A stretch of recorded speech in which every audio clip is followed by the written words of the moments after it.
Hey, welcome back, everyone, to Pave the Way Podcast. I am here with a very special guest that I am super excited to have on the show because his energy is contagious. I have Tom Krol from – what part of Florida are you from, Tom? Port St. Lucie. It's very tiny. Where is that? I've been to Florida. Where is Port St. Lucie? That's north of Palm Beach, about 45 minutes. So kind of in the middle of nowhere. Okay, so like in between kind of in between Miami and Palm Beach, is that where it is? No, north of Palm Beach. So it is kind of more in between Palm Beach and maybe Orlando, which is about an hour. Oh, okay. I get and it. we're So on the kind of by Vero. Are you by Vero Beach? I am. I'm just south of Vero Beach. Oh, sweet. Yeah. Sweet. I've been there. Yeah. So There you go. Well, good. Well, listen, if you guys don't know Tom Krol, he is an absolute rock star in the real estate investing business. I actually, I remember I used to still listen to his show today. I remember a couple years ago, his show was like one of the most inspiring shows ever. I heard him on Bigger Pockets, and this guy's just like, oh my goodness, I need to get more of this guy's content. So we're going to talk about a lot of good stuff today, and I'm really excited to have Tom on. So Tom, if people are not familiar with you, can you tell everyone a little bit about your background and then how you got into all this stuff? Sure. So I am a wholesaler and a wholesaling coach, and I wasn't always. I was in lawn care, and it was a total disaster. I am not good, it turns out, at lawn care. I have been fired from every job I've ever had. I got a 990 on my SAT. I was asked to leave college when I got my girlfriend at the time pregnant, who is now my beautiful wife, who I'm super happily married for 20 years. We have 5 beautiful children. I was doing lawn care. I sold a little lawn care business, and then the company that bought it hired me, and then they fired me. And that was about my 7th fire in a row. And it was my anniversary that day. And things were not good. So anyway, long story short is my brother, Todd Toback, he said to me, you've got to get into wholesaling. And this is so important because what I knew about Todd, and this was one of the reasons I was successful. So let me kind of, if you'll allow me to, I'll translate the story into something that someone could, use is something useful. Absolutely. The reason that I was successful with Todd was a few reasons. Number one, he was my brother, so I trusted him, meaning that I knew he had my best intentions. And I think that's very, very important for a mentee-mentor relationship. Number two is I knew that he was where I wanted to be. He was a multimillionaire, and I knew I wanted to be a multimillionaire. So I knew that it wasn't just somebody who was like, hey, selling information, and are they selling information, or are they speaking from a place of authority and experience? Number three was that he made me feel that I could do it.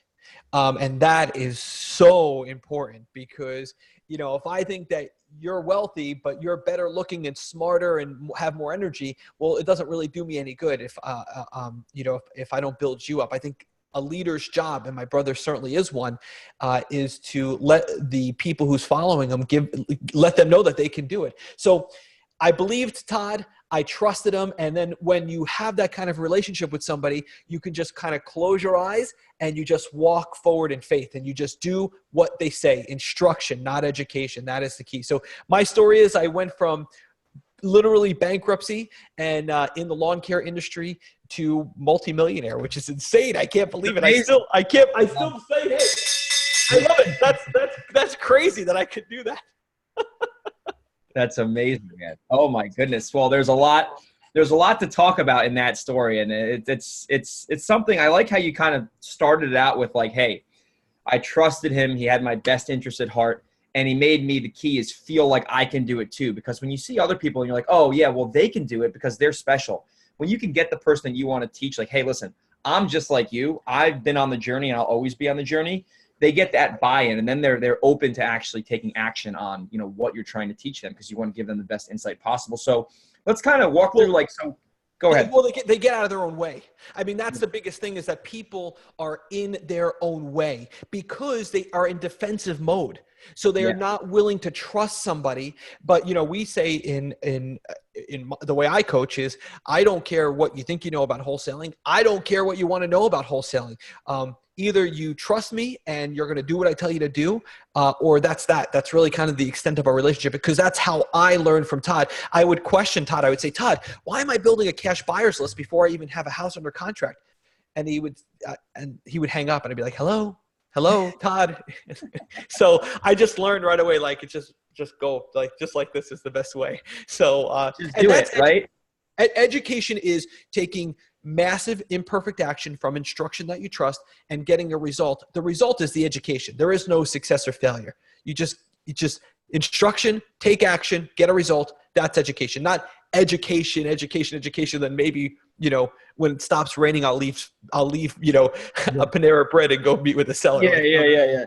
Make a cold call, or send one postcard to one empty house you saw, because they're totally good call. Yeah, sure. Right. Sure. What they all say, right. So so there's a lot to talk about here. So let's kind of give, I guess we'll gear this towards some new investors now. So what did it look like? So obviously I'm familiar with Todd Toback. I actually have a place in San Diego. I split time between New York and San Diego, and he's out, I think he's in La Mesa or something, so it's not too far. Exactly. And so what was he telling? What were some things that he told you to do? And then how did you, take that and then grow to where you're at today? Yeah. So, well, first of all, it was the concept of wholesaling. One thing that we do that Todd was really good at is he took away all the jargon. And, a lot of these people who talk about wholesaling, they use all these fancy terms and acronyms. I don't still to this day know what most of them mean. Like one I just heard the other day was cap rate, and I still don't know what cap rate is. I don't really care to.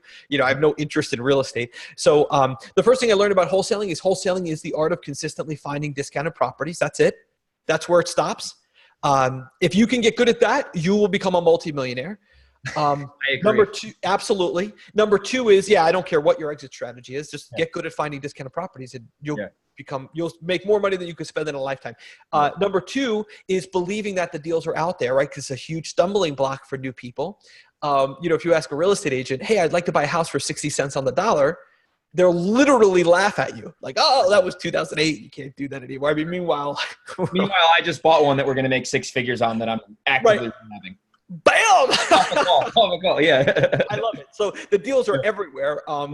People want to sell their home because they've made a series of bad decisions for 20 years and they need to sell today. So it's really, wholesaling is just a pawn shop for houses. And I learned that from Todd right away. So, and then to get into the weeds a little bit, what I learned right away, and now, we've perfected over the years, is where to find these sellers and where to find these real estate investors with cash. And as you do more and more deals, I always tell beginning students is, when you are first starting out, don't try to squeeze every deal for as much money as possible. Just focus on volume. It's the number of deals. Put a house under contract and then make money on that contract. Either sell the contract or in your state, or if your attorney says to buy it, then buy it and quickly resell it or whatever. But move it quickly, in and out. And that's the key. Instead of trying to leverage every deal for as much money as possible, just do as many deals as possible. And that was it. I mean, there's really not a lot to talk about because this business, I always say wholesaling is easy. Wholesalers are complicated. I love that. That statement right there is that could be a whole book almost, honestly. Yeah.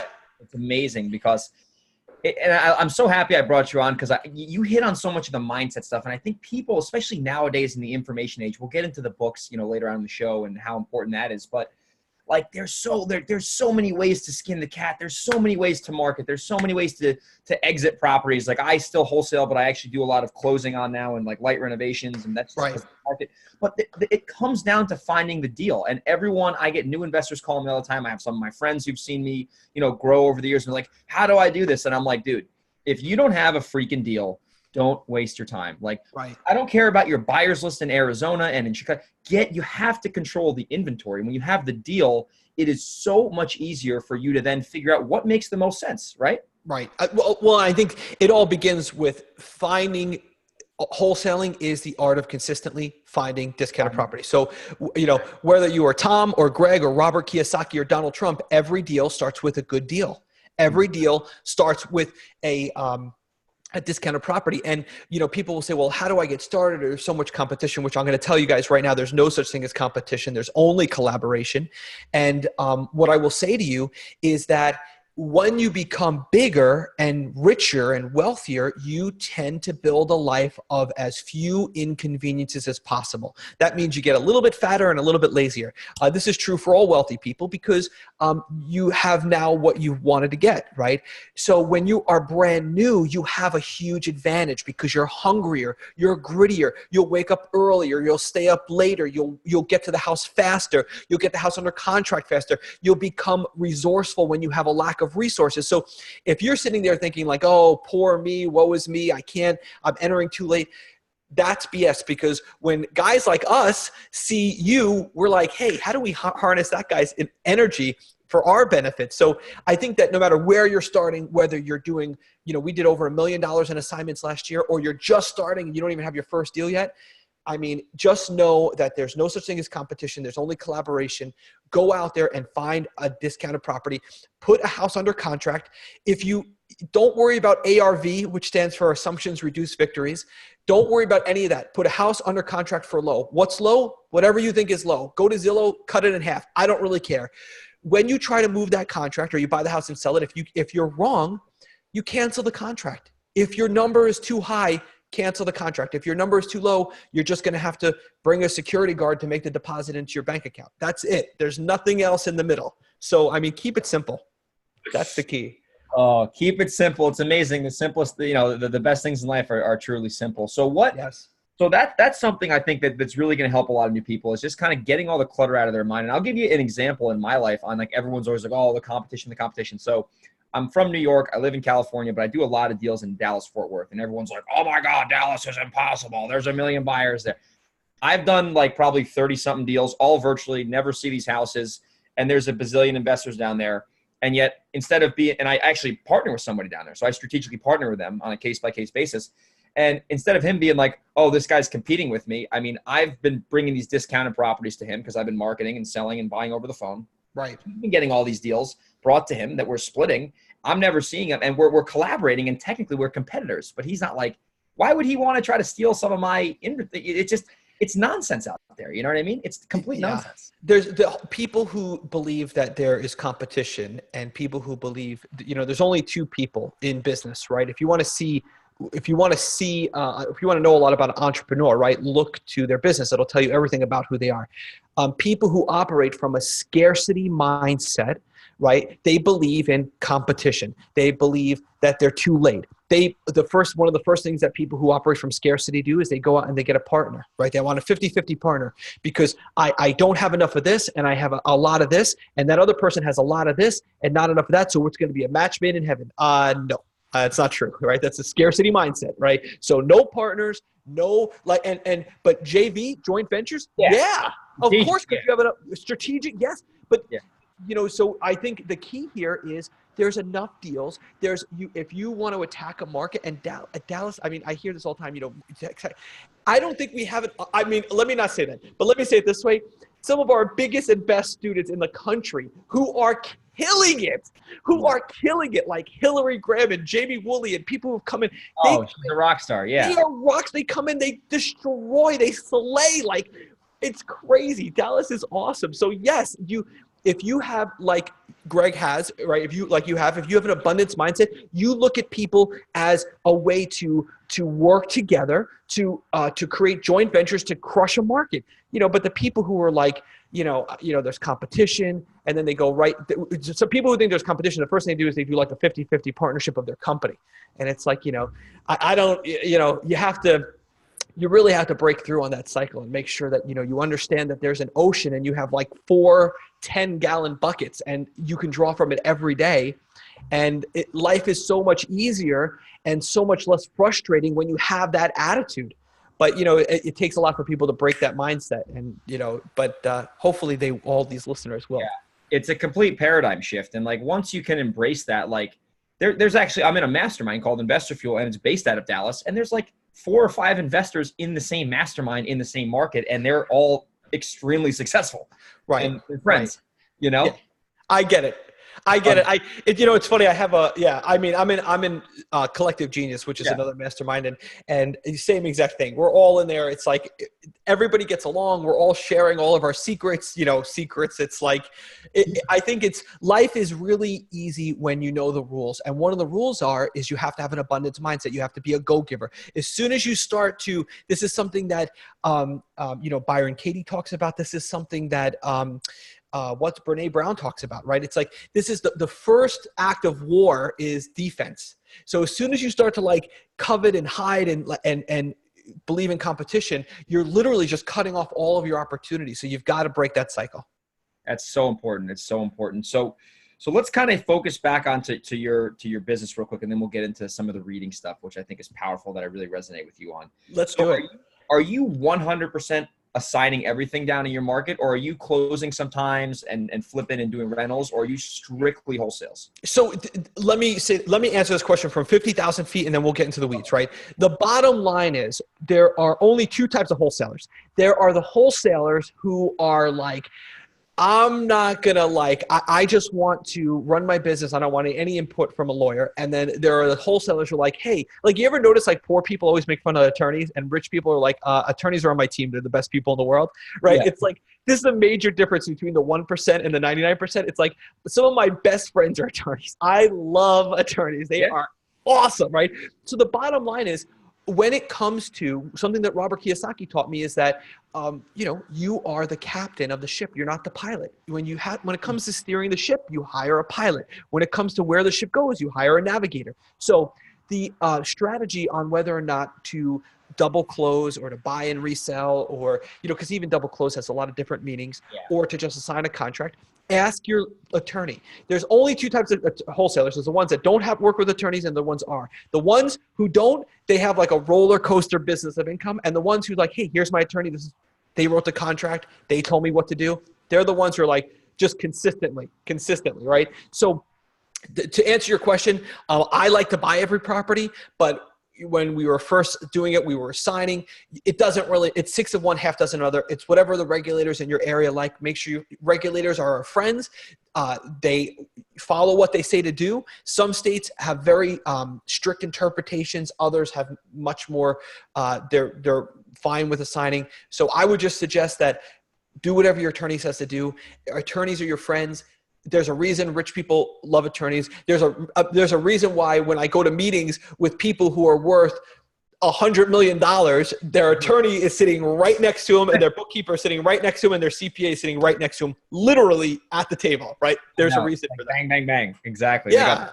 It's amazing. And it's funny, like the more, and I remember when I first got started, I think a lot of people, they're like, oh, well, I don't want to like pay an attorney to like sit there for an hour and ask like really important questions. It's like, what?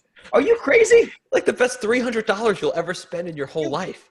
And the other thing about the closings is that a lot of people will look at the double closing or assignment and they'll say, well, I want to hide how much I'm making because I don't want the seller to see, or I don't want the buyer to see. That is the biggest mistake that you can make. One thing I want your listeners to practice is what we're going to call is brutal honesty. Whenever you're meeting with a seller or a buyer and you're afraid to say something like, oh, I'm really going to assign this contract, or I'm really going to make like $25,000 on it.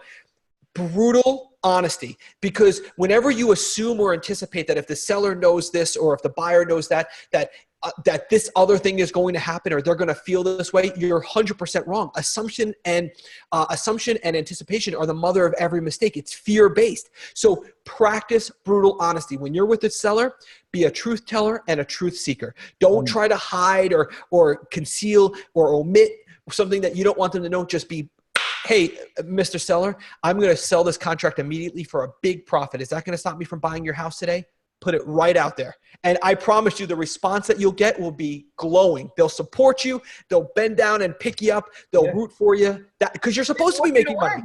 Yeah, they want you to win. Want you to win. Their problem. I think that's something that's so important, is that people forget that we're adding value to sellers. We're solving problems, right? We're going in and we're finding someone who can benefit from something we can offer, and we're adding value to them. So they're not going to want to fight you. I mean, the property that I own right now, the guy was jumping up and down when I gave him the offer. And he's like, oh my God, I'm so grateful. I'm so thankful.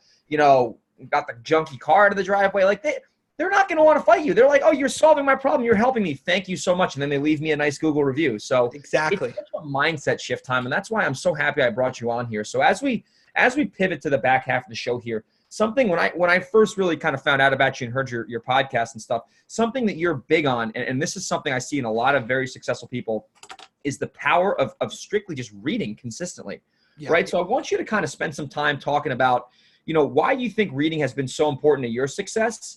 And just like, I think we just kind of go back and forth on this, because this is something that people are like, oh, I'm not a reader. I don't read books. Oh, I don't want to get overwhelmed. And there's just so many myths out there. And I think people don't understand that if you just consistently put your mind into the right information, whether it's reading or audiobooks, I mean, you can literally change your life, because reading is really what did it for me, man. It changed my complete life, the way I look at everything, man. It's crazy. Brother, I'm telling you, this is so, I hardly even know where to start. So first of all, let me start with this. I had not read any books. I struggled my whole life. So up until the time I was 33 years old, I was the least of all of our siblings, and there's a lot of us. I certainly made the least amount of money. I was, even the ones who were not making a lot, I was way below zero, which is why I had to go through a bankruptcy, right? So zero was like a dream. I would be like, oh, to zero, I'd be great. Like, I'll be happy at zero, because I was way below it. I had not read any books until I was 33. The only book I had ever read, ever, in all of my years was Dr. Dolittle in junior high. That's 100% a true story. So I read Dr. Dolittle. That was it. When I started to change my mindset and I wanted to break free of all this like bondage, the other thing I noticed is that a lot of teachers and a lot of guidance counselors, they will tell these kids, and myself included, that you're not, you're a visual learner or an audio learner. Like you have all these, you have all of these learning disabilities. Yeah. You hear and that. I had all of that. The bottom line is I just wasn't interested in school. I mean, maybe I had a learning disability, but I'm going to tell you this, like, if you would have forced me to do it, I would have did it. Right. So the bottom line is that everyone can read. If you can drive a car and read a street sign, you can read. I'm not saying that it's not more difficult for some people. I understand some people say they get tired. Some people say they get distracted. They have low comprehension. They can't remember what they just read, so they have to reread. Your brain is a muscle. So when you get a physical book, which I'm surrounded by books, I don't even know. I have books. Here, I got some for you. Here, yeah. That's a good one right there. And my favorite real estate book ever. I study this thing. It's like the Bible for me, man. It's like the real estate Bible, this book. That's my friend Jake Moriarty gave me that book. It's a great book. But here's a great one, Slight Edge, right? That's another great book. So, but if you read, and if you look at all my books, you'll see like little sticky notes. Here's the bottom line. If you can read, you can read a book. Now, I understand if you legitimately cannot read, I understand, right? But if you don't buy into this belief, because there's not a lot of commonalities if you look at the 1% of the 1%. It's a very diverse group if you really study it. But one commonality, one common thread that every single one, without exception, zero, no exceptions, every single one reads. Every single person who's where you want to be reads. I don't care if it's Oprah Winfrey and Rachel Ray and Martha Stewart, or Warren Buffett and Bill Gates, or Robert Kiyosaki. Do you know what? Rich people talk about books the way that poor people talk about TV shows and movies.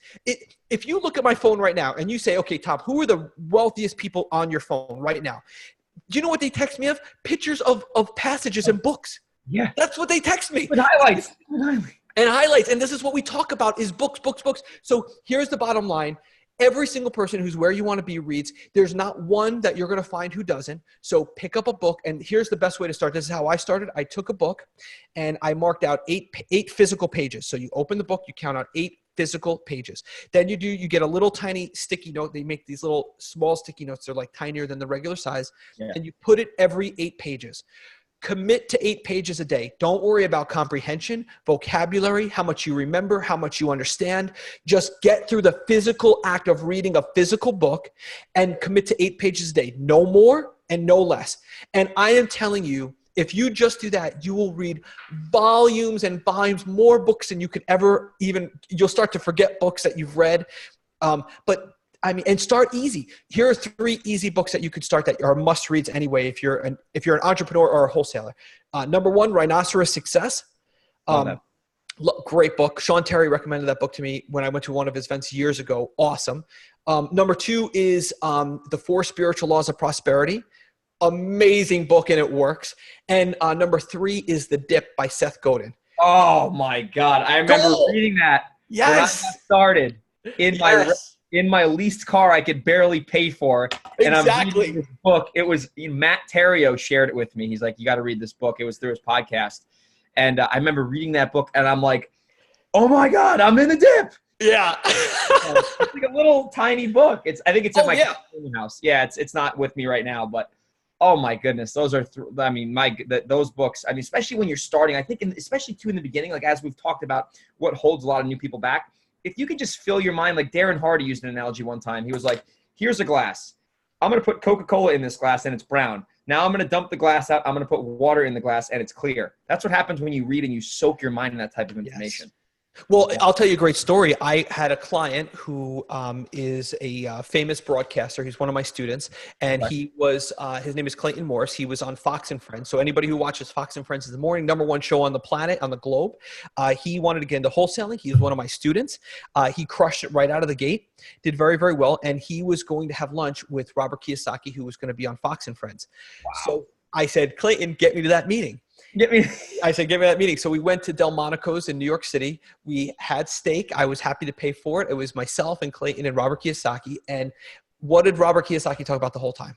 Books, whole entire time. Thank God I was reading at that time.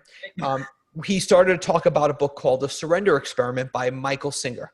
One of my most favorite books of all time. I love this book. It will change your life. There's a few books that will change your life. Viktor Frankl, Man's Search for Meaning. There's a few of them like that. So he starts talking about it. I knew the whole book cover to cover because I love this book, right? I was like so enthusiastic about it. So we're engaged and Robert and I are talking and talking. And then he went on to invite me to go do some stuff with him based around his reading. And I don't want to get into all that, but the bottom line is I got to spend a ton more time with him. I was flying out to see him and spend time with Robert. Robert Kiyosaki is the best guy in the world when it comes to real estate investing and leadership and things like that. So I learned a ton from him. All came from reading because the bottom line is no one's reading. Even the books that people buy, they don't. Do you know that when people buy a book, 70% of the books that are purchased do not get read? That's a statistic I read somewhere. It could be the New York Times, but I could be wrong about that. It just sits there. Like it just sits on. Sits on the shelf. Nobody even reads it. So I'm telling you, the advantage that you get, your brain is a muscle. And by the time you finish 3 to 4 books, your retention will go up, your vocabulary, you'll be able to read more, you'll be able to read faster. So get through that time. But don't sit there and say that you want to be financially free and then not read. I don't know anyone who has true financial freedom who is not a reader. I don't know one single person. And I mean, so it's you got to do it. So if you really want it and you say you want it, pick up a book and read it. Don't start with this one. This is a great one, but this is a heavy read. Light edge. Yeah. That's a good book. If you guys want a little lighter read that's similar to that book, pick up The Compound Effect by Darren Hardy. It's very similar. Very similar. So wow, that's power. And here's the thing too. This is something I always think about myself, and I share with other people. As I do the podcast, and I actually do a weekly book review on Instagram and Facebook. So I'm always putting that out. Awesome. To promote the message. So the thing with reading is that it's directly controllable. You can make the decision every day to read or to not read, right? There's a lot of things in business that you can't control, right? Title issues and, things going wrong, it's just inevitable. But reading is something you can track it. It's on my little worksheet and it's controllable. So if you just can focus on the controllable every day, you're going to set yourself up to have those wins and that momentum. So it's so powerful. So as you kind of took the elephant out of the room there, Robert Kiyosaki. So you found out he was coming to New York, and you just kind of flew up to New York City from Florida on like a month on a moment's notice to just on a moment's notice. I drove up to New York. I drove. I jumped in the car. Everyone talks about I love driving because I put on like an audiobook, which I also love. I'm not down on audiobooks. I just don't think they replace reading. But I have 5 children. So I get in my quiet car and I drive to New York. I have no problem. I went out to go see Victor at San Antonio. I drove there. That was an 18-hour drive. Oh my God. But yeah, I went up on a moment's notice and, but one of my very, very first deals, it wasn't my very first, but one of my first deals, I was in the car and I was driving Julie and I, and at that time I think we had Lacey and Logan, just Lacey and Logan, because I started when I was 33. I'm 40 now. Pam called me, Pam and Nana. I remember both of them. There was a house on Starflower. It was 8:30 or 8 or 8:30 at night, and we were driving for a late dinner because we had had a long day. I knew in my belly, because I had already done a handful of deals, that Pam was ready to sell today. Yeah. I said, Julie, drop me off. I was at the corner of Bethany and St. Lucie West Boulevard. I ran back to the house. She continued to go out to dinner. I ran back to the house. I got the other car and I drove to her house and I did the deal. So did I just meet Robert Kiyosaki in a second? Yes, because I think that one of the keys for success is speed of implementation and reaction time. So when you know you've got a deal, the only thing that can kill a motivated seller is time. That's it.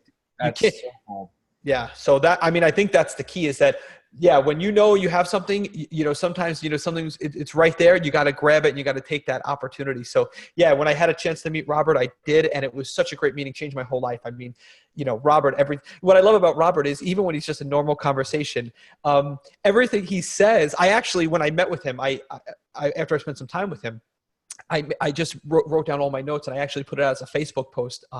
So anybody who wants to see this, if you go to my Facebook page, you could search Robert Kiyosaki's name and you'll see all his, but when you speak with him, everything he says is a quote. He's like, your house is not an asset. I'm like, oh, that's a good quote. He's like, write it down. Yeah, like, yeah. Be to have, you know, don't, you know, the pilot steers the ship, not the captain. Like every time he speaks, like he only speaks in, like he speaks in quotes. It's the funniest. That's so fun. If you had to boil it down to one lesson that if people aren't familiar with Robert Kiyosaki, because we might have some people who are like brand new to the stuff. Sure. The author of Rich Dad Poor Dad, which is probably the most popular personal finance book that has probably changed the lives of more real estate investors or entrepreneurs than any other book probably ever produced. It's still selling like hotcakes in 2019. I think the book came out in like 99. Yeah. So it's like most people that I hear on podcast interviews, it starts with, well, I was in college and I read Rich Dad Poor Dad, and next thing you know, they're, you know, doing 100 deals a year. So he is the author of Rich Dad Poor Dad. So if you had to boil it down as we wrap the show up today, Tom, what's the number one thing? You probably hit a few before. The number one thing that you learned from Robert Kiyosaki so far that people can kind of listen to on the show and then either implement or just have that be part of their, you know, their subconscious. If you want to attain true financial freedom, Robert Kiyosaki is a master at ask who, not how. So the number one thing that poor people do is you put a challenge or a hurdle or an obstacle in front of them, and they either run from it or ignore it, or they figure out how to solve it. The number one thing that rich people do is you put an obstacle, challenge, or something in front of them. The first thing they do is they say, who is the best person to solve this obstacle?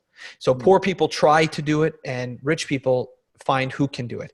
And if I had to pick one takeaway lesson from Robert Kiyosaki, it's ask who, not how. And the way to do that is what he calls be to have. So you have to be to have instead of what poor people do, which is do to have, right? They have to, poor people, they work, and then they need something, they work harder, they save more. But the needle doesn't, the needle is never really moving.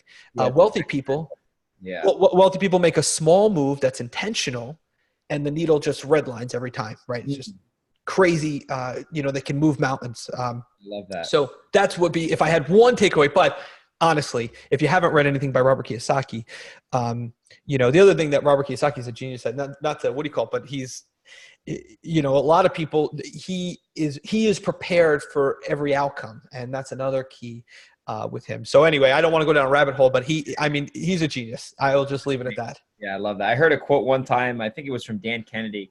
Small hinges swing big doors. And it sounds like that quote is pretty similar to what you just said about finding those people who can do those things that will give you the big results instead of trying to spin your wheels faster and faster and faster and faster and faster. It's a paradigm shift, like pretty much everything we've talked about on today's show. So Tom, we talked about a lot of stuff that I think people are going to really resonate with this episode. This is going to be a very popular show, I can tell.